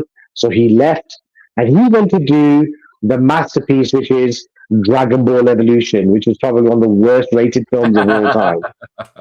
And I'm thinking, I'm there watching Dragon Ball Evolution when I saw that once and only one time that I did, and I'm thinking he turned down Red Cliff to be in this, and then but Red Cliff again, I think that's an absolute epic. It's just such a well-made film. Not the kind of like the truncated version that was released in cinemas in the UK, which was pretty much the 2 films, which total up to about maybe 4.5 hours long total running time, and but he just kind of took bits and bobs at first with English narration. And I'm like, that just kind of it just didn't work. I preferred the full version, which I've got on Blu-ray over here. Oh, it's showing off again. Yep, got this one, Red Clip, which is the special edition as they released it by Entertainment in Video. Yeah, it's a John, and that's got like two Blu-rays, and it's got both movies. It's got part 1 and part 2, and a bunch of extras as well. And definitely probably one of the best like historical epic kind of action movies that of that era. I would say it's on par with films like Gladiator and along those that kind of level. I thought it's brilliant. Yeah, okay, because I haven't seen Silent Night or the Killer remake that he did the last few years, but he does have Gambino as in pre-production, it says, but whether that'll happen. That is actually being developed at this moment in time because they have agreed to it, and yeah, that is actually what John Woo's working on. Because I do follow him on social media, and that's pretty much what they're kind of focusing on. Because the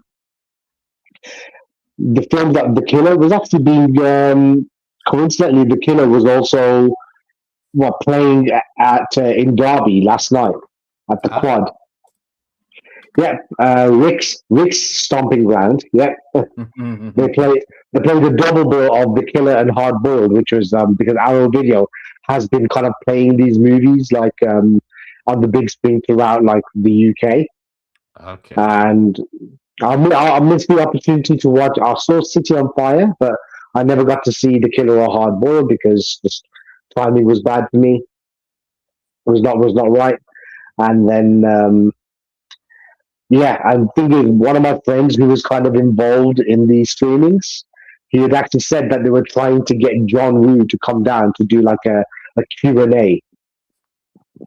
And that would have been great, but because he's actually working on the Gambino film, he wasn't able to actually come down and talk about his film. And it would have been at the BFI Institute. That would have been. I would have gone down to London just for that as well. Yeah, because he's how old is he now? What's he done? He's about 80, isn't he? He's about 70 something, like 80. 6, yeah. So he's just hit whatever the maths is, 80, yeah. Yeah, he's turning 80, or he is 80 years old, and I think I would just love to actually meet him once, and yeah, because The Killer was the film that kind of when I was younger and getting into film, that was a kind of like. Was one of the things that had inspired me to try and like become a filmmaker, and then that made me want to become a filmmaker, and then that's what kind of led me this is the film for me that pushed me to learn the language of cinema as well. Excellent, because we can certainly use more films with like that these days, but yeah. I just think it's going to be really, because you ain't going to be able to get like the level of stunt work and that kind of like dedication that they had back in the day. Because I mean, you see that guys there with like hardly any safety rolling out of moving cars. Yeah, you saw the guy. He rolled out the car, he slid, and he hit another car as he got out. So yeah, there was no protection or anything. Or funny. They just that's you don't have that kind of fearlessness and that you had before, because bearing in mind a lot of the stuntmen back then, they were tough because they used to. Bearing in mind they come from that era of like where you see Jackie Chan, like how he was trained in Chinese opera, so he knew acrobatics and timing as well as martial arts and all those things and performing. So that's what they kind of use those skills to become stunt people. So they used to do dangerous stunts and then went on to make movies. And that's where a lot of especially in the 80s and the whatnot, especially the stunt people that they had that kind of level of skills.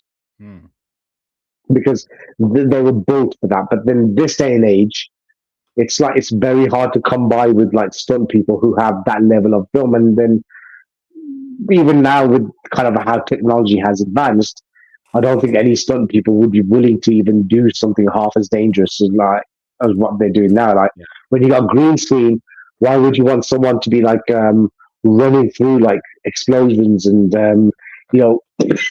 breaking through windows whilst an explosion goes off, and there's no padding, if they got fall from a building, the only safety they've got are some like apple boxes and some mattresses.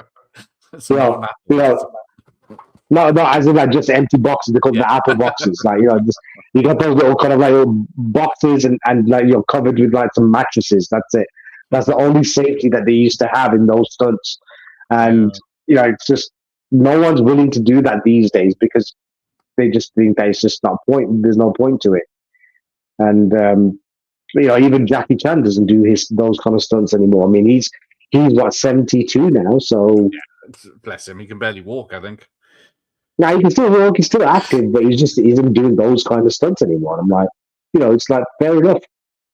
It's like because he doesn't need to make those kind of movies anymore because he's done it. He's done and he's proved it to the world, and he is amazing. And a jolly good bloke. Right. Okay, let's wrap this up.